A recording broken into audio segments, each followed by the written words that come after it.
Well, I'm gonna tell you my background.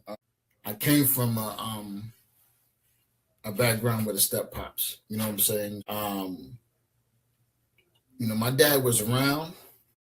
You know what I'm saying? But I ain't had contact with him like that. I had to wait for him to contact me or come by and see, and you know what I'm saying, stuff like that. But growing up with step pops, kind of opened my eyes to a man that he don't have no kids. He couldn't make kids, whatever. He didn't have no kids, so he accepted me and my sister. It's only me and my sister. You know what I'm saying? And took care of us, and guided us to do better and to be. You know what I'm saying? He looked out for us. You know, he was a good provider. So when it came to me being, as an adult, you know, jumping in, I'm gonna say the military life, and with military, you meeting a whole bunch of females everywhere. Every time you go, and 9 times out of 10, somebody got a baby. You know what I mean? Um, and then when the connection is there with you and that female, of course, you know what I'm saying, you gotta accept her, you gotta accept the kids. So,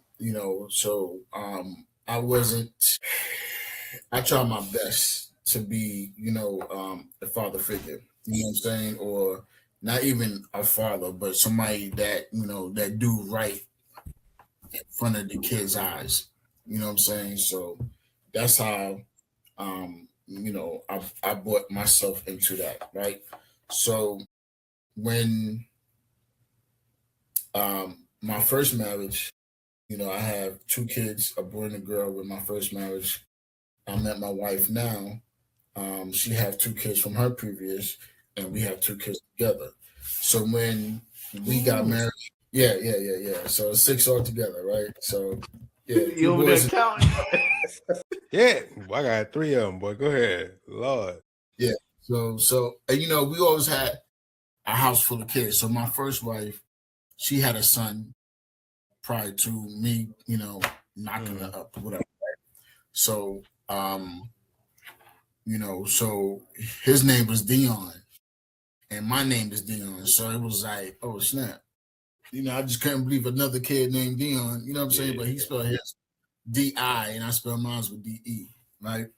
Um, so, I ain't had no kids prior to, so that's how I learned to be a stepdad, right? So then when I got with my wife now, the transition was different because these kids is 7 and 6 and 7. You know what I'm saying? And I wasn't around my kids at the time like that. Yeah, Yeah. you right. Whatever. Catch. And so when we got married, and then I got stationed in Tennessee, Campbell, and then my kids was living in Tennessee. So when we finally brought those kids together, it was they accepted it, but it was still a lot of walls to be broken down. You know what I'm saying? Because they didn't know how to accept them, and they didn't know how to accept them. You know what I'm saying? So it was different. You handle your kids a certain way, then you got to be different, kind of with the step kids because they're not used to certain your style of Mm-hmm. what I'm saying, fathering compared to this style of fathering. You know what I'm saying? I could put hands on, can't put hands on. You know what I'm saying? So it's different. So it's real hard to bring that together and try to come up with a system or a style to raise both of them together. You know what I'm saying? Yeah. It was so, you know, cleansing because he broke down and cried. It was cleansing. And I just told him, hey, whenever you need, I'm here. You can always reach out. And every now and then I would reach out, hey, what's up, man? How you doing? Because nobody don't be checking on men's mental, They right? don't. Nobody don't be asking, hey yo, what's up, bro? How you doing? You all right? Some people do, you know what I'm saying? But nobody don't actually really, really, really, you know what I'm saying, investigate. I want to investigate Montavious, you know what I'm saying, his mental. But nobody don't I wish him a do. card. So I started sending voicemail. Have them cloud. Quit little voicemail. And how you? I just say, look, nigga. I know I just talked to you 2 days ago, but you good mentally, physically, emotionally, spiritually. You feel me? You need anything. I ain't gonna lie, I be needing that, bro. I had one of my homies send a prayer to me because he was like, bro, you like, I guess he could feel like something was wrong. He was like, man, you losing weight, like you straight, bro. I was like, man, to be honest, bro, I don't want to talk, bro. Like I said, respectfully, leave it the fuck alone. Yeah. You know what I'm saying? Like so. But He was like, see, that right there, that's where you're wrong at. Problem, yeah. You can't I know. say I don't want to talk, I right? know, Because bro. then how can you cleanse yourself, you know what I'm saying, and overcome that without talking about it? Because you have to talk. You can't keep it bottled up. Because once you keep it bottled up, guess what's going to happen? More stuff is going to keep bottled and getting bigger and bigger, and then you're going to react in a certain way you don't At the want wrong to. time. At the wrong fucking time. It's gonna be at the wrong time against the wrong person. You feel me? So, and that's why I do it, because you never know who needs to talk. You never know, because I think McLeod sitting back one day. I think it was a night, and I was like, man, look, it is what it is. Like, if you need to talk, you need to get something off, you got to get it off. Like, bro, anybody not here to judge. Judge for what? I got my own problems. You feel Talking me? about it, it might, you know, come up with an idea or some type of solution. But I know you would, you know, cleanse that situation somehow. You know what I'm saying? By talking about it. Keeping about it up is not going to help. But us black men are very prideful.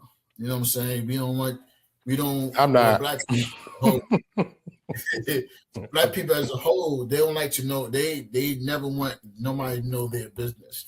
We have a unwritten rule. You Well, mind your that own. I understand, but when it comes to, like, I'm a black man. I'm not afraid to go to the doctor if something hurt. If a doctor tell me they gotta look up my butt, then that's what they gotta do. They gotta give me a colonoscopy. If they tell me if I'm dying, tell me I'm sick, then I'm sick, bro. For what? Hey, What am I gonna be afraid of saying, hey, Dion, bro, I'm having a bad day? If you my partner, if McLeod, y'all my partners, I should be able to come talk to you about anything. And vice exactly. versa, without any judgment. We're just listening. But now you may get it with, you sound stupid right now, but it's out of love. It's out of Yeah, love. he It's be not out of telling me that shit viciousness. sometimes. And I be for real, bro.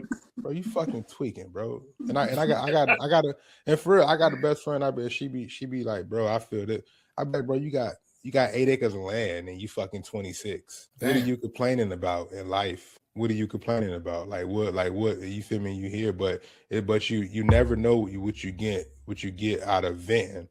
You feel me? And I think, you know, like you said, we're so prideful, but it's because people judge us. Look at how many relationships we've been in, and how many times have you been called a broken man because you vented to somebody and they came back and thrown that on you? How many times have you been called weak or whatever the case is, all because you decided to vent? So yeah, we don't want to vent. But me personally, I don't give a fuck what you think about me. You can call me a crybaby. You right, bitch. My chest is light. I can breathe. I can breathe. I don't feel stressed. I can go to work and be fine. Now by Friday, I may be back built up, but I'm gonna get it back off my chest, and it's just how it is. I don't have time. I got 3 kids and a wife. You feel me? And a hamster. So I don't got time, dog. You feel me? I don't got time, bro. So fuck about no feelings. My feelings. If I cry, I cry. If you see me in the middle of the street crying, keep driving. I'll be all right. I just needed a moment to cry.